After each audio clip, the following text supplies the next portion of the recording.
Hello दोस्तों, क्या हाल है आपकी। उम्मीद करता हूँ ठीक होंगे। मेरा नाम है दिलावर खान, आप देख मिस्टर दिलावेद प्रोडक्शन। आज जिस वीडियो में मैं आपको स्टेप बाय स्टेप गाइड करूँगा चाइना को जो वीज़ा अप्लाई किया जाता है, स्टडी जो जारी का प्रोसेस है उसको डिस्कस करते हैं हम। ये सारा प्रोसेस मैंने 3 स्टेप में तकसीम किया। मतलब सब पहला जो स्टेप होगा डॉक्यूमेंट की रिक्वायरमेंट जो कौन से चाहिए होते हैं। इसके साथ ये सेकंड स्टेप में है वो है अपॉइंटमेंट लेना। जो थर्ड स्टेप है पासपोर्ट कलेक्शन। फर्स्ट स्टेप को डिस्कस करते हैं। जी दोस्तों, डॉक्यूमेंट रिक्वायरमेंट में आ जाते हैं। ओरिजिनल डॉक्यूमेंट जो होते हैं, पासपोर्ट होना चाहिए आपके पास, एक मैट्रिक और एफसीसी के जो सर्टिफिकेट है, टेस्ट होने चाहिए, मूफा और आईबीसीसी। इसकी वीडियो ऑलरेडी मेरे चैनल पे पड़ी है, आप चेक कर लीजिएगा। और एफआरसी वालों जो होता है अटेस्ट होना चाहिए मूफा से। पुलिस कलेक्टर सर्टिफिकेट वो भी अटेस्ट होना चाहिए मूफा से। अगर आपके पास कोई स्कॉलरशिप है तो उसके लिए बैंक स्टेटमेंट होनी चाहिए, वो तकरीबन 300 रुपये की भी चल जाती है। अगर आपके पास स्कॉलरशिप नहीं है, आप सेल्फ पे जा रहे हैं, तो बैंक स्टेटमेंट तक कम से कम आपकी 30 लाख से अबव होनी चाहिए। अगर आप अपना अकाउंट बैंक अकाउंट यूज़ नहीं कर रहे, किसी और का यूज़ कर रहे हैं, मतलब भाई का या किसी अब्बू का, तो इस क्या करें, affidavit provided by the bank person वो आपके पास होना लाजमी है। इसके साथ ही मेंटेनेंस लेटर जो आपको बैंक प्रोवाइड करता है वो भी होना लाजमी है। जब तक आपके पास ये लेटर नहीं होगा तो वो कबूल नहीं करते हैं जारी वाले। इसके साथ ही यूनिवर्सिटी के डॉक्यूमेंट की बात कर लेते हैं, वो कौन से होते हैं। JW20। अगर आपके पास स्कॉलरशिप है तो JW201 होता है आपके पास। अगर स्कॉलरशिप नहीं है, सेल्फ स्पॉन्सर्ड है, तो JW20 होता है। इसके साथ एडमिशन लेटर जो ओरिजिनल होना चाहिए आपके पास, NOC होनी चाहिए और फोटो होना चाहिए जिसका बैकग्राउंड वाइट हो। जहाँ तक फोटो कापीज़ की बात कर लें वो आपको मैं बताता हूँ। साथ ही आपके पास होनी चाहिए मैट्रिक और एफएससी जो अटेस्टेड बाय मूफा और आईबीसीसी, उसकी फ़ोटो कापी करा लेनी है। और पासपोर्ट की मेन पेज, सेकंड और थर्ड की A4 वाले पेज पे करा लेनी है उसकी कापी। इसके साथ ही पुलिस करेक्ट सर्टिफिकेट जो है इसकी भी जो अटेस्टेड बाय मूफा होनी चाहिए कापी करा लेनी है।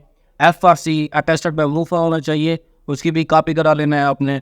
NOC JW20 अगर आपके पास जो भी है उसकी कापी करा लें, कलर कॉपी करा लेनी है। इसके साथ NOC जो है उसकी कलर कॉपी करा लें, एडमिशन लेटर की भी कलर कॉपी करा लें। और आपके पास जो है आपका ID कार्ड है उसके A4 वाले पेज पे ना उसकी भी कॉपी करा लें। अब बात आ जाती है अपॉइंटमेंट लेने की।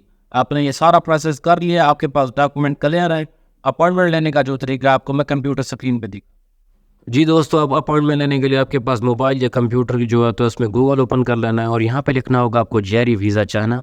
और जो सेकंड वाली वेबसाइट आ जाती है यहाँ पे आप क्लिक करेंगे और वेबसाइट लोड हो रही है। आपको कुछ इस तरह से इसका इंटरफेस आ जाता है। ठीक है, क्विक एक्सेस पे क्लिक करेंगे।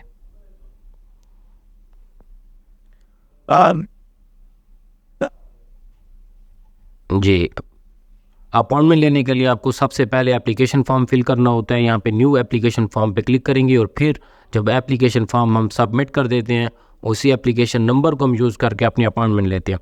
तो हम क्या करेंगे, न्यू एप्लीकेशन फॉर्म पे क्लिक करेंगे। तो ये इंस्ट्रक्शन है और टर्म्स एंड कंडीशन है, आपने इसको रीड कर लेना है और फिर एग्री पे क्लिक कर देना है। स्क्रीन लोड होने के बाद आपके पास फिर कुछ इस तरह से एक पेज ओपन हो जाता है। यहाँ पे अपने इस्लामाबाद ही रहने देना है। इसके साथ start a new application form पे यहाँ पे जो सर्कल है इसे फिल कर दें। इसके साथ जो एंड में ठहरा हुआ है start a new application form blue वाला, और यहाँ पे क्लिक करेंगे तो कुछ इस तरह से पेज आपके सामने ओपन हो जाता है जो फिर आपने फिल करना होता है। ये गिवन नेम है तो आपने अब जो पासपोर्ट पर आपका मेंशन होता है वही लिखना होगा। चाइनीज़ नेम वही लिख दें जो गिवन नेम होता है। यहाँ पे अपने अपना पासपोर्ट जो पिक्चर है वो भी अपलोड कर दें। डेट ऑफ बर्थ, अपना जेंडर बता दें, प्लेस ऑफ बर्थ बताएं, प्रोवेंस बताएं किस सूबे से हैं आप। इसके साथ ही अपने सिटी बता देना अपना, और आपने बताना है कि आप सिंगल हैं या शादीशुदा हैं। इसके साथ अपनी नेशनलिटी बतानी है कि पाकिस्तान से है। अपना ID कार्ड नंबर बताएंगे जो आपका नेशनल ID कार्ड नंबर होता है, कि आपके पास किसी और कंट्री की नेशनलिटी है या किसी और कंट्री के रहने वाले हैं। अगर आप नहीं रहने वाले तो ये नो वाले जो सर्कल्स हैं इन्हें फिल कर देंगे। इसके साथ आपने क्या करना है, ये आपका पासपोर्ट किस टाइप का ऑर्डनरी, इस सर्कल को फिल कर देंगे। इसके साथ आपने क्या करना है, फिर अपने पासपोर्ट नंबर लिख देना है। आपको जो पासपोर्ट किस कंट्री ने इशू किया वो पाकिस्तान है, और पाकिस्तान यहाँ पे करने के बाद आपने एक्सपायरी डेट दे देनी है जो पाकिस्तान आपके पासपोर्ट पर मेंशन होती है। और आपका जो ये एंड वाली लाइन इसे रीड कर लें, please ensure that your passport is valid for no less than 6 month. ठीक है, इस बात का भी ख्याल रखेंगे आप। और यहाँ पे प्रोसीड टू सेक्शन 2। सेक्शन 2 में आपने क्या करना होगा, अपने वीज़ा टाइप देनी है। जैसे कि X1 जो वीज़ा होता है वो लॉन्ग टर्म का वीज़ा होता है, आपने इसी से कर लेना है। इसके बाद सर्विसेज 2 होती हैं, एक्सप्रेस और नॉर्मल, क्योंकि एक्सप्रेस सर्विस का ज़्यादा फ़ायदा नहीं होता और इसकी फ़ीस भी इंक्रीज़ हो जाती है। ठीक है, यहाँ पे नॉर्मल कर देंगे। वीज़ा डिटेल में आपने 3 मंथ्स कर देते हैं, क्योंकि ये लॉन्ग टर्म का वीज़ा होता है और मैक्सिमम डेज जो ड्यूरेशन होती है वो 90 दिन कर देंगे यहाँ पे। और यहाँ पे मल्टीपल जो सर्कल है उसे फिल करके प्रोसीड टू सेक्शन 3 पे चले जाएँ। सेक्शन 3 पे आपने बताना है आपको ऑक्यूपेशन कौन सा, आप स्टूडेंट हैं, वो पूछेगा आपके पास कोई वर्क एक्सपीरियंस है लास्ट 5 ईयर में, आपके पास है तो आप इसे फिल कर लें। इस तरह से आप पूछ रहे हैं कब स्टार्ट किया था, ये बेसिक सी इन्फॉर्मेशन आपने किया था तो बता दें, नहीं किया तो इसे रहने दें। ठीक है, और प्रोसीड टू सेक्शन 4 पे चले जाएँ, आप नील कर देते हैं यहाँ पे। और यहाँ पे बताएंगे आपका लास्ट जो इंस्टीट्यूशन है जहाँ पे आपने डिग्री कंप्लीट किया वो मेंशन करेंगे। ठीक है, इसके बाद आपका आपने साइंस में ही पढ़ा है, मेडिकल है, अपने आपकी कंप्यूटर है, तो आप इसी बात को भी ध्यान रखेंगे। ठीक है, ये करना अपनी इन्फॉर्मेशन देने के बाद प्रोसीड टू सेक्शन 5 पे आ जाना। फिर जो आपका करंट एड्रेस है, ठीक है, वो लिखना होगा, अपना फ़ोन नंबर लिखना होगा, अपने एक ईमेल एड्रेस बता देंगे उन्हें, जीमेल अपने लिखना होगा। और ये ज़रूरत नहीं है बताने की, आपकी मर्ज़ी बता दें। ठीक है, वो बता देना है कि नेम अगर इस तरह से देखेंगे ना, फैमिली मेम्बर में उनका नाम लिखें, नेशनल ID कार्ड नंबर लिखें, तो ये बताने की ज़रूरत नहीं होती। सिंपली बता दें कि name, nationality, date of birth Pakistan, यहाँ पे पाकिस्तान ही टाइप करना देना। ठीक है, इस तरह से पाकिस्तान। ठीक है, ये करने के बाद अब स्क्रॉल करेंगे नीचे तो बता देना है, नो पे कर देना है कि आपका कोई रिलेटिव अगर चाइना में रहता तो बता दें, अगर नहीं रहता तो ठीक है, अब नो पे इस सर्कल वाले को फिल कर दें। प्रोसीड टू सेक्शन 6 पे चले जाएं। सेक्शन 6 जो सेक्शन 6 है इसमें बता देना है कि आपने कब चाइना में आ रहा है। ठीक है, मैंने तो ऑलरेडी अपॉइंटमेंट भी ली हुई है, मेरा वीज़ा भी आ चुका है, इस वजह से मैं सिर्फ आपको बता रहा हूँ। आपने बता देना है किस सिटी में आप जा रहे हैं। ठीक है, ये भी बता देना है, और डेस्टिनेशन आपने हैंगयांग लिख दिया, आपने कोई भी बता देना। इसके साथ जो उसका क्या कहते हैं पोस्टल कोड जो नंबर होता है वो भी दे दें। ठीक है, ये मैंने दिया हुआ है। ठीक है, एमरजेंसी कॉन्टैक्ट नंबर जो आपका भी आपके वालिद साहब या अपनी वालदा जिसका भी देना चाहें वो दे सकते हैं। ठीक है, इस तरह से कुछ। और who will pay for this travel, कौन पे कर रहा है, आप खुद पे ही कर रहे हैं तो ये फर्स्ट वाला सर्कल इसे फिल कर लें। Personal sharing same the passport, कोई आपके साथ जा रहा है, नहीं भाई हम अकेले ही जा रहे हैं, तो नो पे करके आपने प्रोसीड टू सेक्शन 7 पे चले जाना है। सेक्शन 7 में वो एक इस तरह से सर्कल टाइप का कहता है कि have you been to China, आपने इसे देख लेना है। अगर आपका कोई इस तरह का है तो आपने इसे यस इन नो पे आपने से ये सवाल जवाब है इनको फिल करके आपने कर देना। मेरा इस तरह से कोई नहीं है, मैंने नो वाले सर्कल को ही फिल कर दिया। ठीक है, देख लें और प्रोसीड टू सेक्शन 8 पे चले जाएं।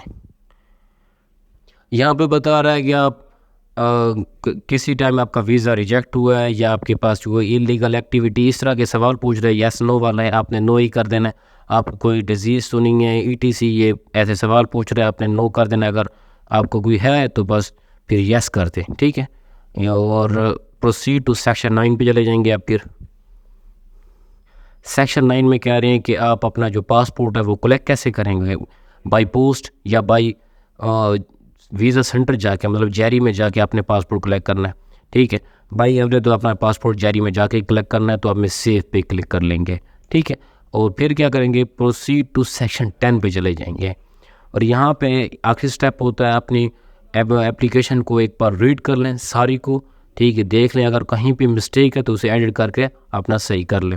ठीक है, एंड में क्या करना है, आई हैव रीड, और यहाँ पे इस टिक कर दें इस मार्क को, और सबमिट एप्लीकेशन फॉर्म, और यहाँ पे भी करना है पर्सनल एप्लीकेशन। ओके, ये करने के बाद अपने एप्लीकेशन सबमिट कर देनी है।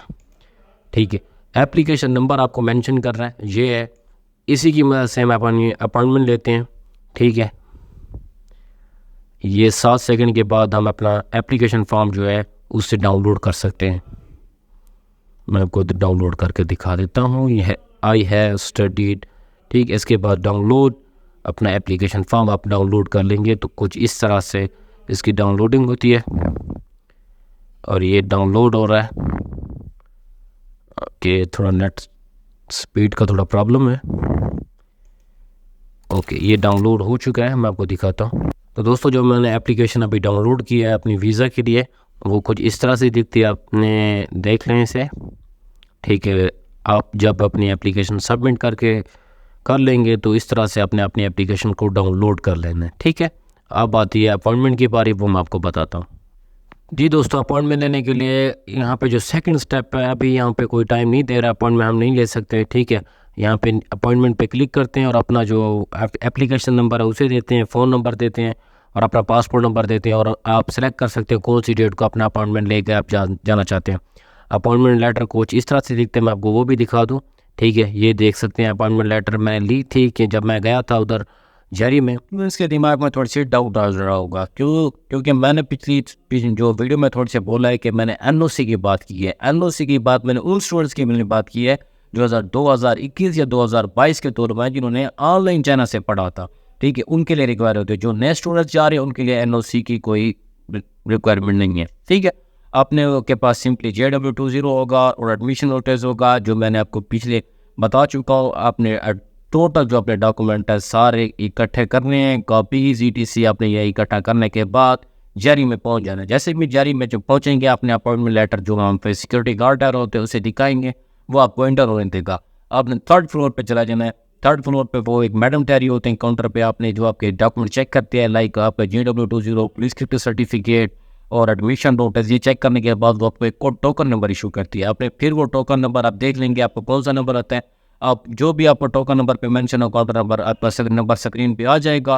फिर वहाँ पे चले जाएंगे, अपने डॉक्यूमेंट फिर वहाँ पे जमा करा देंगे। जमा कराने के बाद वो कुछ सारे मैडम होते हैं जो आपके डॉक्यूमेंट एक थॉरोली रीड करते हैं, देखती हैं, आपकी एप्लीकेशन को स्टडी करती हैं और आपको ओरिजिनल सीन की स्टैंप लगा देते हैं आप पे जो ओरिजिनल डॉक्यूमेंट्स होते हैं। और फिर क्या करना है आपने, वो आपको एक इस तरह की रिसेप्ट देते हैं। ये इस तरह की होती है क्योंकि ये अभी पासपोर्ट कलेक्शन की रिसेप्ट है, मेरे पास वो नहीं है, मैं उसकी पिक्चर लेना भूल गया था।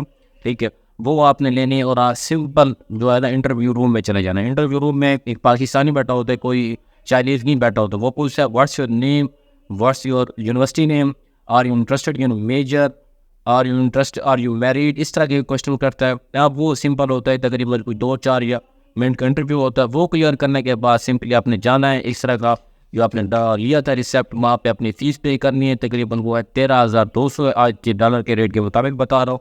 वो पे करने के बाद वहाँ यहाँ पे आपको स्टैंप लगा देगा, वेट फॉर कॉल।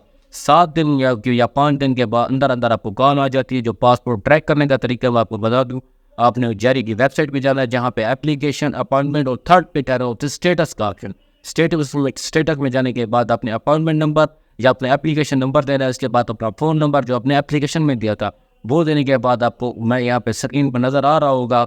ठीक है, इस तरह का आपको बता देंगे कि आपका पासपोर्ट जारी में आ चुका है या नहीं आया, एम्बेसी प्रोसेस में है, जो भी है सारी सिचुएशन आपकी आंखों के सामने होगी। ठीक है, अगर आपका पासपोर्ट आ चुका है, अगर आप खुद नहीं जा रहा है, आपको कोई रिलेटिव जा रहा है, उसके लिए क्या करना होगा, अपने अथॉरिटी लेटर, एक ID कार्ड की कॉपी और अपने ID कार्ड की कॉपी, उनके ID कार्ड की कॉपी, और जो इस तरह से आपको एक रिसेप्ट दी थी उन्होंने, वो स्टेप नज़र करके उन्हें जमा करा देंगे, वो दे देंगे। वो लेके साथ जाएंगे, 3rd फ्लोर पे चले जाएंगे और काउंटर नंबर वो जो रिसेप्शन होती है वहाँ पे आप दिखाएंगे। इस तरह का जो आपका था रिसेप्ट वो दिखाने के बाद वो आपको टोकन नंबर इशू करते हैं। टोकन नंबर लेके आपने वेट करना है। जो लास्ट में होता है पासपोर्ट कलेक्शन का काउंटर नंबर, ठीक है, वहाँ पे अपना वेट करना है कि आपका जैसे ही नंबर है आपने फिर वहाँ पे वो रिसेप्ट दिखानी है। ठीक है, वो रीड करते हैं और आपका पासपोर्ट आपको दे देता है। ठीक है, आप चेक कर लीजिएगा, तकरीबन कोई मेरे ख्याल में 6 पेज पर आपका जो वीज़ा होता है वो लग के आ जाता है। ठीक है जी दोस्तों, पासपोर्ट देने के बाद वो आपको कुछ इस तरह की रसीद भी दे। जी दोस्तों, उम्मीद करता हूँ कि आपने सारा प्रोसीजर जो है स्टेप बाय स्टेप देख लिया होगा। अगर किसी किस्म का आपके दिमाग में डाउट आ रहा है तो मुझे कमेंट कीजिए, मैं आपको 1 घंटे के अंदर अंदर रिस्पॉन्स करूँगा। ठीक है दोस्तों, आपको ये बताता चलो ये सारा प्रोसीजर जो है मैं खुद करके आया हूँ और ये मेरा पर्सनल एक्सपीरियंस है जो मैंने आपको बताया है। ठीक है, और मेरी वीडियो को लाइक कीजिए और चैनल को सब्सक्राइब कीजिए। Thank you.